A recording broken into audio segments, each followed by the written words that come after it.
चूम और चूम की माँ ने जो किया करण के साथ, शायद करण ने सोचा भी नहीं होगा। और जो किया बहुत अच्छा किया, बहुत खुशी की बात है, क्योंकि करण के साथ यही होना चाहिए था। ये इस्तेमाल कर रहा था, इस्तेमाल के जरिए कहीं ना कहीं बिग बॉस में लास्ट तक के जीतना था, और बिग बॉस में वो इस्तेमाल ही किया है। और इस चीज को कानो कान चूम को पता नहीं था कि इसकी बाहर की इमेज क्या है, और ना ही इसने कभी बताया। एक दो के मुंह से सुना भी, जैसे अविनाश है और भी थे, उन लोगों के मुंह से सुना भी कि इसकी दो शादियां हुई है, इसकी इमेज बाहर की दुनिया में बहुत खराब है। तो ये बातें सुनकर चूम सोचती थी कि शायद गेम की वजह से इन लोग ऐसा बोल रहे हैं, और वो उसी इंसान पे भड़क जाती थी जो इंसान ये बातें करण के बारे में बोलता था या बोलती थी। चूम को कहीं ना कहीं बाहर आने के बाद एहसास हुआ कि ये है असल में क्या। चूम की माँ को भी शायद तब एहसास हुआ कि जब करणवीर मेहरा विनर बना, और विनर बन के भी रोड पर एक कुत्तों की जैसे भटक रहा है। इन सब चीजों से चूम और चूम के फैमिली और चूम के माँ जो है वो क्लियर कर दिया है। किसी ने पूछा कि भाई चूम की शादी तुम करण से करोगे, तो उसने साफ लफ्ज में मना कर दिया कि नहीं, बिल्कुल नहीं, करण मेरी बेटी के लायक नहीं है। वो एक दोस्त है और ये दोनों दोस्त ही रहेंगे। अगर इन दोनों में दोस्ती थी तो चूम की माँ को वहीं पर रोक लगाना चाहिए था। जब ये दोनों कंबल में घुसते थे, तरह तरह की बातें करते थे, कंबल से दिल नहीं भरता तो बाथरूम में घुसते थे, और वहां से सब कुछ आईने की जैसा साफ हो जाता था। तो ये दोस्त नहीं है। और अगर नहीं रिश्ता रखना था तो चूम की माँ उसी टाइम रोक लगाती, बिग बॉस को बोलती कि ये सब चीजें करने के लिए मना करो या मुझे भेजो, मैं मना करूंगी।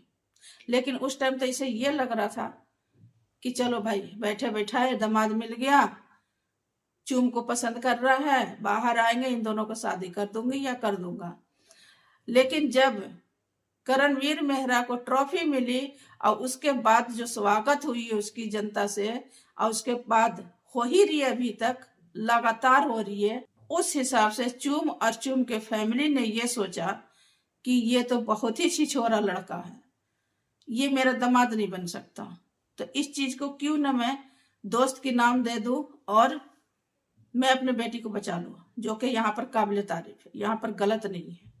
जो इंसान की इज्जत नहीं है उसके साथ कोई भी माँ गरीब से भी गरीब होगी तो भी अपने बेटी को हाथ उस इंसान के साथ में नहीं देगी, जो इंसान की कोई वजूद कोई वैल्यू नहीं है, न पहले थी न ट्रॉफी मिलने के बाद है। तो ये फैसला जो है चूम के माँ बाप या उसके फैमिली का, ये काबिल तारीफ है। और चूम ने भी क्लियर कर दिया कि नहीं, करण सिर्फ मेरा दोस्त है, मेरा बॉयफ्रेंड कोई और है और मैं शादी उससे करूंगी। क्योंकि चूम ने भी यहाँ देख लिया कि इसकी क्या इज्जत है, क्या वैल्यू है। उस हिसाब से उसने सोचा समझा इन 3 हफ्तों में, और अब उसने साफ लफ्ज में मना कर दिया, करण मेरे लायक नहीं है। अब करण को यहाँ झटका लगा, और कितना लगा वो करण को पता है, और लगना भी चाहिए। क्योंकि करण का जो नेचर है, अगर अच्छा भी है तो वो करण जानता है, बुरा है तो दुनिया जान गई। इस टाइम तो सिर्फ और सिर्फ बुरे के नाम से ही जाना जा रहा है करण। तो चूम का जो फैसला है वो काबिल तारीफ है, उसने बिल्कुल क्लियर कर दिया कि नहीं। लेकिन ये बोलने के बाद भी अगर करण के टच में आती है तो सबसे बड़ी बेवकूफ शायद चूम होगी, चूम के फैमिली होंगे, इसमें कोई शक नहीं है। तो उम्मीद करती हूँ कि मेरा ये वीडियो आप सभी को पसंद आएगा guys. Thank you so much. फिर मिलेंगे अगले वीडियो में इंशाल्लाह। तब तक के लिए अल्लाह हाफिज, खुश रहिए, अपने फैमिली को खुश रखिए। Thank you so much guys.